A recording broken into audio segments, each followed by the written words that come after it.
uso abusivo da marca super-herói pela Marvel e DC, a reimpressão de Tex Gigante e por que as mortes perderam valor nos quadrinhos. Vem com a gente que o nosso giro começa agora.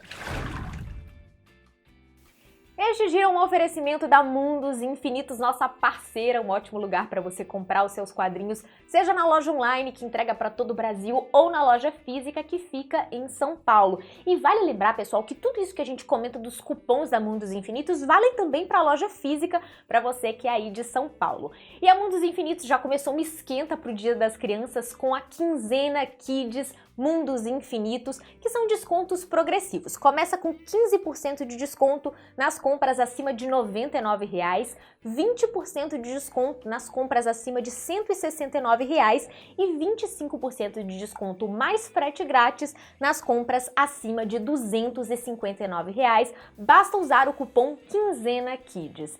E para você que é apoiador do Fora do Plástico, tem condição especial para comprar na Mundos Infinitos. Todo mês essa condição muda. A gente ainda vai deixar o mistério de qual que é a condição especial de outubro, mas em breve a gente conta aqui no Giro também. Acesse mundos.vip/FDP para ficar por dentro de todas as promoções, de tudo que rola na Mundos Infinitos, porque além dessas promoções, por exemplo, essa aqui vai durar 15 dias, é até o dia 14 de outubro, mas sempre tem umas promoções relâmpagos, algumas coisas especiais que a Mundos Infinitos faz ao longo da semana. Então acesse mundos.vip/FDP para ficar de olho sempre. Tex Gigante deve ser republicado em ordem cronológica a partir do ano que vem. Foi isso que o Dorival Lopes, que é editor e sócio fundador da Mitos, disse numa live para comemorar os 76 anos do personagem, organizada pela Confraria Bonelli. Depois que o Dorival ventilou essa informação na live, a Confraria Bonelli entrou em contato com ele via e-mail para checar essa informação e ele confirmou, dizendo o seguinte, abre aspas, queremos iniciar em janeiro e a intenção é que seja bimestral, formato do Tex Gigante que publicamos atualmente em papel offset. A Mitos publica Tex Gigante desde 1999, atualmente ela está na edição de número 40, que é a que está em pré-venda agora, acompanhando as edições italianas, acompanhando a publicação original da Bonelli. E falando na Bonelli, falando nas edições originais italianas, Tex Speciale ou Texone, como é chamado lá na Itália, é uma publicação anual que começou em 1988 e que traz sempre artistas diferentes para desenhar histórias fechadas do Tex naquela mesma edição. Aliás, na semana passada, a Panini anunciou a publicação de um Tex Gigante pela editora, a edição Tex o Implacável, que é o número 35 da coleção, com o roteiro do Mauro Bozelli e desenhos do Cláudio Villa, e essa edição foi publicada originalmente na Itália em 2020 e saiu naquele mesmo ano aqui no Brasil pela Mitos. A diferença da edição da Mitos e da Panini é que a da Panini vai ser em capa dura e a previsão de lançamento é para dezembro. Agora, voltando à republicação de Tex Gigante que a Mitos prevê para o ano que vem, a gente ainda não tem muitas informações além daquilo que o Dorival revelou à Confraria Bonelli, mas qualquer atualização a gente te conta aqui. Agora, para falar mais de Tex Gigante, vale a pena você conferir uma matéria especial da Confraria Bonelli em que eles falam sobre essa republicação e eles falam também sobre grandes nomes que passaram por Tex Gigante e que não são italianos, como por exemplo o Henrique Breccia e o Joe Kubert. A gente vai deixar linkada a matéria aqui, ela foi assinada pelo Leonardo Fraga. A palavra super-herói não será mais de uso exclusivo da Marvel e da DC. Talvez você não sabia disso, mas Marvel e DC detinham o registro de uso das palavras superhero e superheroes, e isso quer dizer que nenhuma empresa, exceto essas duas, poderia comercializar certos produtos, quadrinhos inclusos, usando essas duas palavras no título. E por que a gente está falando de título? No caso dos quadrinhos, existe uma exceção. Não se podia usar no título as palavras superhero e superheroes, mas nas páginas internas, ao longo da HQ, esse uso era permitido. Só que agora o negócio mudou, porque a Trademark Trial and Appeal Board, que é o tribunal que trata da legitimidade de marcas registradas nos Estados Unidos, cancelou os registros dessas duas palavras, superhero e superheroes, detidos pela Marvel e pela DC há décadas para os seguintes produtos: quadrinhos, camisetas, fantasias e brinquedos. O pedido de cancelamento veio da empresa Super Babies, que desafiou o monopólio das duas empresas, da Marvel e da DC, não apenas sobre essas palavras, mas também de todo um gênero, né? Vamos combinar que existem super-heróis para além da Marvel e da DC. E como que as duas empresas conseguiram registrar isso? Acredite se quiser, Marvel e DC se uniram para registrar superhero e superheroes, as duas palavras, né, o singular e o plural, em 1967. Nenhuma das duas conseguia provar quem tinha criado, qual que era a gênese ali do nome, mas elas conseguiram comprovar, elas conseguiram demonstrar que quando um consumidor lia a palavra superhero em algum rótulo, ele pensava imediatamente no Batman, no Superman, no Homem-Aranha, na Mulher Maravilha, enfim, em personagens dessas duas editoras, das duas empresas. E agora, com essa perda de registro que aconteceu nessa última semana, é bem provável que a palavra superhero se torne uma marca genérica, ou seja, é um nome que não pode ser registrado e é de uso livre. E esse registro, que só caiu agora, rendeu processos para várias empresas ao longo dos anos e muitas delas realmente tiveram que tirar a palavra super às vezes, nem era superhero, mas a palavra super do nome para tentar evitar qualquer processo judicial que viesse das duas empresas. A própria Super Babies, que é essa empresa que a gente falou que conseguiu o cancelamento a partir do tribunal, também já tinha sido processada pela DC. E agora eu queria trazer aqui, para fechar essa matéria, um assunto que não tem a ver com o uso da palavra super-herói, mas que tem a ver com o processo por causa de uma outra marca que a DC detém. Na verdade, não é uma marca, é um símbolo, o morcego do Batman. Em 2018, a DC acionou a justiça contra o time de futebol espanhol Valência, porque o time tem ali no seu símbolo o morcego. E o que a DC falou? Não, o morcego é do Batman, não dá pra vocês ficarem usando o nosso morcego por aí. Só que o que acontece é que o Valência usa o morcego como símbolo há pelo menos 100 anos.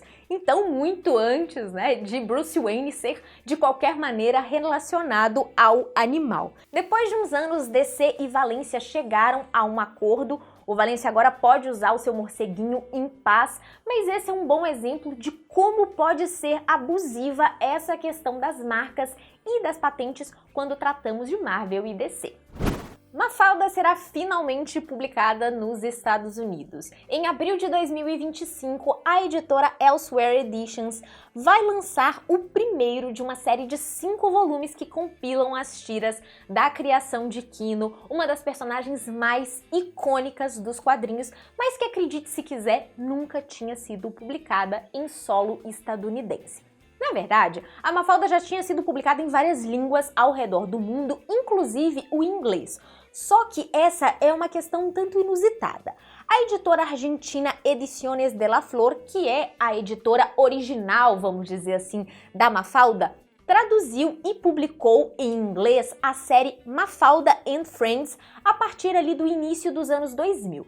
Mas de acordo com o portal Comics Beat, essas edições não chegaram a ter circulação nos Estados Unidos, então isso configura a edição da Elsewhere Editions, que é uma editora bem focada em público infantil, como a primeira publicação da Mafalda nos Estados Unidos. Aqui no Brasil, nós temos 2 editoras publicando Mafalda, a Martins Fontes e a WMF Martins Fontes. A Martins Fontes publica, por exemplo, toda a Mafalda, entre outras edições da personagem, e a WMF Martins Fontes publica aquelas coleções temáticas, né? Por exemplo, Feminino Singular, são edições temáticas que reúnem tiras da Mafalda. E vale lembrar que a Mafalda completa 60 anos neste ano de 2024 e que esse anúncio da edição nos Estados Unidos foi feito em meio ali à data de lançamento da primeira tira da Mafalda, né, o aniversário da Mafalda, que foi no dia 29 de setembro. Por que as mortes nos quadrinhos, sobretudo nos quadrinhos de super-herói, não têm sido mais levadas a sério? O editor da Marvel, Tom Brevoort, tem abordado assuntos como esse na sua newsletter há um bom tempo, né? A gente até já comentou sobre isso aqui no Giro, mas dessa vez ele respondeu a essa pergunta em uma convenção nos Estados Unidos. O Brevoort falou que à medida que os quadrinhos deixaram de ser um negócio super popular, um negócio de banca de jornal, e passaram a ser mais nichados, voltados aos fãs, ali em meados dos anos 80, a reação desses fãs passou a direcionar mais os rumos dessas histórias dos super-heróis. E ele cita 2 exemplos na Marvel que para ele são cruciais para que as mortes deixassem de ser levadas a sério. O retorno de Jean Grey e da Elektra. Abre aspas. Depois que a Marvel fez isso, e fez porque percebeu que elas eram personagens super populares e havia uma demanda enorme por mais material das duas, nada vai vender melhor do que essa personagem que você não conseguia ler por muito tempo e agora você pode. Então, isso virou uma tendência. Mas ele completa que não era para ter aberto as portas e deixar todo mundo que morreu passar, né? Só que abre precedentes e aí fica muito fácil usar esse recurso outras vezes porque vende. E antes, a gente já tinha falado aqui no Giro, né? Eu comentei logo no início dessa matéria que o Brevoort fala muito sobre essas tendências relacionadas a vendas, né? Às vezes a gente entende ali como uma decisão criativa, mas é uma decisão pensada nisso aqui, né? A questão é que se existem tantas, vamos dizer assim, ressurreições, a morte perde o seu caráter definitivo, que é aquilo que impactava os leitores.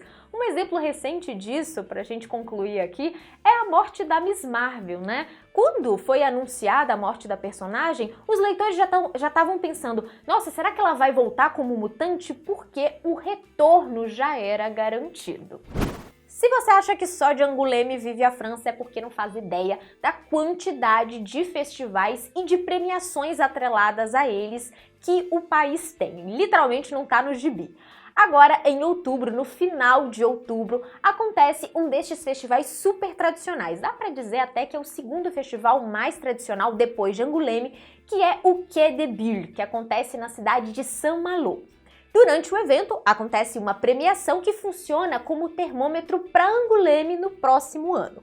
E os 5 finalistas dessa premiação foram revelados nesta semana. É uma premiação que é patrocinada pelo jornal Ouest de France e vamos falar aqui por alto quem são esses 5 finalistas e vamos te dizer um para você ficar de olho. Começamos com Rodisnon, de Francisco Torres Linharte, Racine, de Lou Luby, Les Champs des Possibles, de Anna Bernabé e Verro Cassot, Havana Connexion, de Michel Viau e Djibril Morissette Fan, e Carcajou, de El Diablo e Diligent de Roche. Todos esses quadrinhos são inéditos no Brasil e lançados na França em 2024. O que a gente queria que você ficasse de olho é o Carcajou. Isso porque ele já venceu uma premiação atrelada a um festival, o Lyon BD, neste ano de 2024, e ele concorria simplesmente com As Guerras de Lucas, que foi publicado aqui pela Comic Zone, A Estrada do Manu Larsenet, né, a adaptação do Manu Larsenet, que saiu pela Pipoque Nanquim, e o mais novo quadrinho do Georges Lafebvre, Je suis le silence, que ainda não foi publicado no Brasil, mas fez bastante barulho lá fora. Só para te contar um pouquinho sobre a trama, ela é ambientada no final do século XIX, no extremo norte do Canadá, e lá nós temos um empresário corrupto, o Jay Foxton, que quer se apossar das terras do Gus Carcajou. O Carcajou é um personagem que é um eremita e ele tem uma má fama na região por ter uma reputação demoníaca. E as terras do Gus Carcajou têm petróleo e é por isso que o Foxton está tão interessado nelas e para isso ele pode alimentar as superstições ao redor do Gus Carcajou para conseguir essas terras. Como a gente falou, ainda não temos o resultado do Quai de Bulle ainda, esse resultado vai ser revelado durante o festival no final de outubro, mas a gente volta aqui para te contar qual que foi o grande vencedor. Bloco de pré-vendas, a Devir colocou vários quadrinhos em pré-venda nessa última semana. Nós temos continuações de mangás como o volume 3 de House of Five Leaves e o volume 2 de Bokurano. E ainda temos o primeiro volume de Blank Canvas da Akiko Higashimura, né? Começando a série de quadrinhos. A Akiko Higashimura era inédita no Brasil e uma curiosidade é que a mangaka é a maior indicada ao Taisho Awards. Ela já teve o maior número de indicações por diferentes obras. Também temos Creepy apresenta Steve Ditko. A gente anunciou, né, essa edição de Creepy Apresenta aqui no Giro e agora ela tá em pré-venda, tudo isso com previsão de lançamento para outubro. Na semana passada nós falamos aqui sobre Asterix e o Grifo e agora nós temos outra pré-venda da Record relacionada a Asterix, que é a do ônibus do personagem, que reúne as primeiras 3 histórias em ordem cronológica, né? Então, Asterix o Gaulês, Asterix a Foice de Ouro e Asterix e os Godos, todas escritas por René Goscinny e desenhadas por Albert Uderzo. E, gente, a gente sabe que o nome ônibus causa estranheza em muita gente, porque são edições de 150 páginas praticamente, né? São edições muito menores que a gente não costuma associar a palavra ônibus, mas esse nome vem do original, da edição que a Record está licenciando, né? Então, por isso, Asterix Ônibus, que tem previsão de lançamento para novembro. Inicialmente, a Record tinha nos informado uma previsão para outubro, mas agora a data ficou para o dia 4 de novembro. Da Comic Zone, nós temos o segundo volume de Yan, de Shang Sheng, que é chamado de mangá taiwanês, né? Uma publicação originalmente lançada em Taiwan, e este é o segundo volume de 3 que concluem a série. A previsão de lançamento é para o finalzinho de outubro, dia 31. Também temos continuação na Pipoque Nanquim, que colocou em pré-venda a Astronave Pirata e outras histórias, que dá sequência à coleção Crepax, né? Esse é o segundo volume da coleção do Guido Crepax, que a Pipoque Nanquim vem publicando. A previsão de lançamento é para o dia 31 de outubro. A Planeta vai lançar mais um Avatar. A gente falou aqui no Giro sobre quando a Planeta resgatou Avatar da Intrínseca. A Intrínseca tinha pausado a série, né? Aspas, abandonado a série, e agora nós temos a continuidade dela pela Planeta, que vai lançar o terceiro volume, Avatar A Fenda. Lembrando que essa série é baseada nos ônibus, olha a palavra aí de novo, da Dark Horse, são edições que compilam várias das edições single issues, né, que saíram originalmente, e ela tem 6 volumes no total. A Planeta tá na metade agora, né? Um volume publicado pela Intrínseca, o segundo pela Planeta, agora o terceiro, e a série tem 6 volumes no total. O lançamento vai ser no dia 31 de outubro. A gente fecha nosso blocão de pré-vendas com Catarse, porque a editora Lawrence colocou em campanha o primeiro especial do Dylan Dog, né? O primeiro Dylan Dog especial, que se chama O Clube do Terror. Além de vir essa edição de O Clube do Terror, tem um encarte que é a Enciclopédia do Medo e, além disso, tem mais coisa na campanha, que é o financiamento de uma graphic novel do Tiziano Sclavio, criador de Dylan Dog, ao lado do Éder Deledeira, chamada As Vozes da Água. Existe a possibilidade de apoiar separadamente na campanha e as 2 HQs têm previsão de lançamento para janeiro do próximo ano. O Giro de hoje fica por aqui. Obrigada pela sua presença, pelo seu like, pela sua inscrição aqui no nosso canal. Vamos te lembrar que temos o nosso canal do Telegram, que é o melhor jeito de você acompanhar as novidades do Fora do Plástico. Todas as notícias que a gente coloca no nosso site vão para lá. E vamos reforçar, gente, o nosso site é o melhor jeito de você ficar por dentro de tudo. Eu sei que você espera o Giro de domingo para se atualizar muitas vezes, mas ao longo da semana acompanhe o nosso canal porque tem notícia todo dia. Também estamos no Blue Sky e no Threads, a gente deixa os links aqui na descrição do nosso vídeo e vale lembrar também do nosso Apoia-se. A gente falou sobre o nosso Apoia-se logo no início do vídeo, porque apoiador tem condição especial na Mundos Infinitos, mas apoiar o Fora do Plástico é mostrar que você acredita nesse trabalho aqui e acredita a ponto de investir um pouquinho na gente, né? E eu falo que é pouquinho porque a partir de R$12 você já participa de sorteios todo mês e a partir de R$25, além de participar de sorteios, você participa de clube de leitura, grupos exclusivos como o nosso grupo de vendas e trocas. Além de, nossa, tem clube de leitura, eu já falei do clube de leitura, tem tanta coisa que eu até esqueço. Então vem apoiar o Fora do Plástico, apoia.se/Fora do Plástico. Até a próxima!